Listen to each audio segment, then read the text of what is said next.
Hello, welcome to Benny's Kitchen Miami. Today I'm going to make some shrimp Creole, camarones enchilados. For this dish, we've got 2 pounds of peeled and deveined shrimp, nice and clean.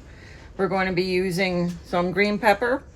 I had a little package of the tri-colored peppers, so I'm going to use some of those too. An onion, some garlic, peeled garlic. We're going to use Old Bay seasoning to put on our shrimp, some olive oil, tomato sauce, tomato ketchup, tomato sauce, some cooking wine, and it could be whatever you have. Some complete seasoning. Like I said, I love Conchita.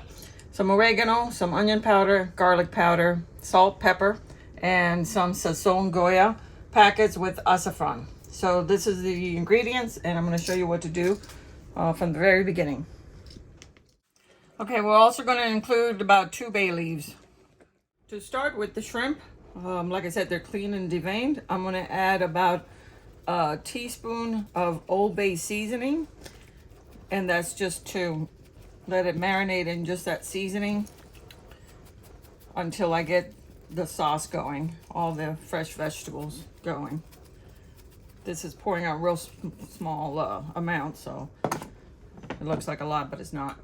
And then just about a tablespoon of olive oil.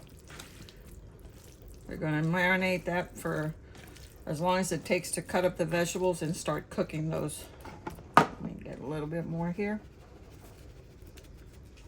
All right, and I'm going to put that to the side. For the recipe for the shrimp Creole, I forgot to tell you that we need some Spanish olives. Those are the ones that don't have a seed. They're actually stuffed with a little bit of pimento, red pepper. So what we're going to do is start to saute the vegetables. So 1, 2, 3, 4.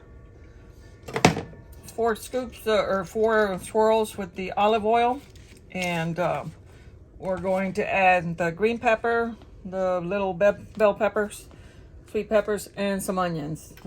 So add it all to the pot. We're not adding the garlic yet because we don't want it to burn.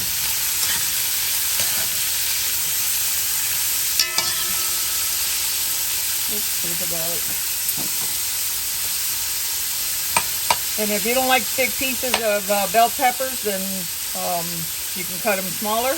And if you don't like bell peppers, you need it for flavoring, so just cut them into big strips, and then you can just remove them before you serve. But it really does give the shrimp some good flavoring, and the sauce very good flavoring too. I've got my heat on medium-high, and like I said, we're going to saute these for about 2-3 minutes, and then I'm going to go ahead and add the garlic. All right, my onions and peppers are getting soft now. I'm going to go ahead and add the garlic. I've got about 7 cloves of garlic. These are small. For 2 pounds of shrimp, I think that's the right amount, if you like garlic. If not, you can just use the garlic powder.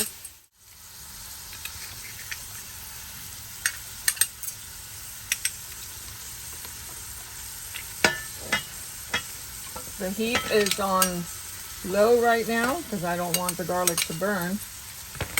So, and the sauce is going to cook on low temperature. A little bit more.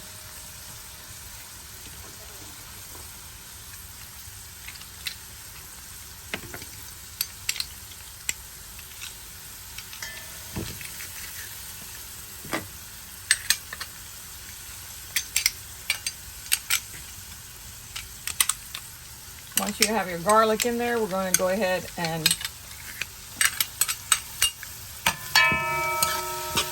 raise the heat to a medium and let that saute for about a minute.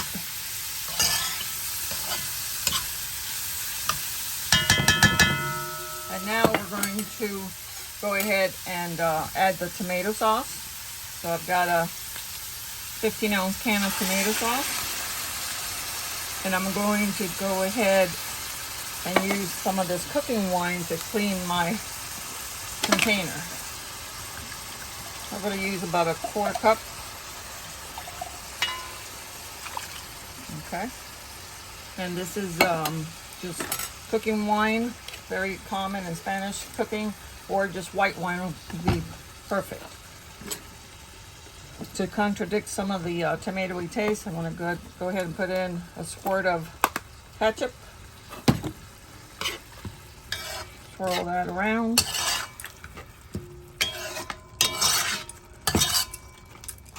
And now we can start adding our oregano. This is going to be about a tablespoon of oregano.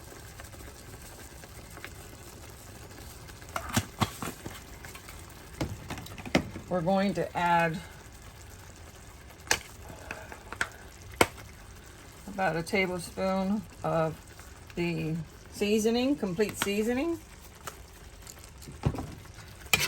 Roll that around.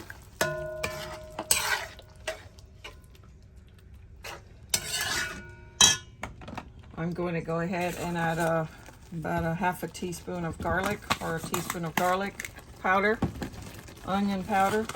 These are very common in Spanish cuisine cooking. I'm going to add, now I can turn my heat to a number 2 or a medium low. We like olives, so there was 3 tablespoons of olive, and now I'm going to also add the juice, so about another tablespoon of the olive juice in there.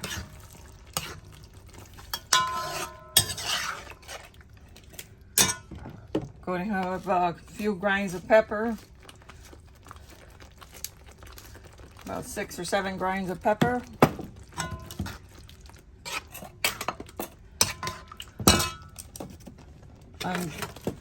I'm going to go ahead and use my Sazon Goya with Azafran. It gives you good coloring. I'm probably just going to use 1 packet since we have the seasoning, complete seasoning. And just a pinch of regular salt. You can add more once you put the shrimp in to your liking. I did not add this to the list of ingredients, but I also like to put some smoked paprika into my sauce too. It just gives the shrimp a good smoky flavor. So just about a 1/2 teaspoon. And that is it for our sauce. This is going to simmer for about 20 minutes.